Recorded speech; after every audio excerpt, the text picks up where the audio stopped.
ഇന്ന് രാവിലെ സ്വർണ്ണവില ഉയർന്നിരുന്നു. എന്നാൽ വൈകുന്നേരത്തോടെ സ്വർണ്ണവിലയിൽ രണ്ടാം വില പ്രഖ്യാപനം വരികയും സ്വർണ്ണവില കുറയുകയും ചെയ്തിരുന്നു. ആ സമയത്ത് നിങ്ങളിലേക്ക് വീഡിയോ എത്തിക്കാൻ സാധിച്ചില്ല. ഇന്ന് രാവിലെ സ്വർണ്ണവില പ്രഖ്യാപിക്കുമ്പോൾ അന്താരാഷ്ട്ര മാർക്കറ്റിൽ ഔൺസിന് $4,728 പരിധിയിലായിരുന്ന സ്വർണ്ണവില രണ്ടാം വില പ്രഖ്യാപന സമയത്ത് വൈകുന്നേരം $4,705 പരിധിയിലേക്ക് വിപണി ഇറങ്ങി. എന്നാൽ ഇപ്പോൾ വിപണി $4,678 പരിധിയിലാണ് എത്തി നിൽക്കുന്നത്. മാർക്കറ്റിൻ്റെ ഇപ്പോഴത്തെ അവസ്ഥയിൽ നാളെ സ്വർണ്ണവില പവന് 400 അല്ലെങ്കിൽ 440 രൂപയുടെ റേഞ്ചിൽ കുറയാനുള്ള സാധ്യത നിലനിൽക്കുന്നു.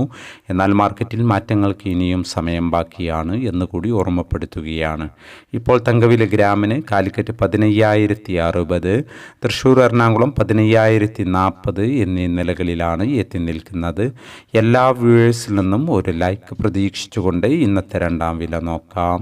വൈകുന്നേരം പവന് 520 രൂപ കുറഞ്ഞു. ഇന്ന് 27/4/2026 പവന് 1,12,720, ഗ്രാമിന് 14,090.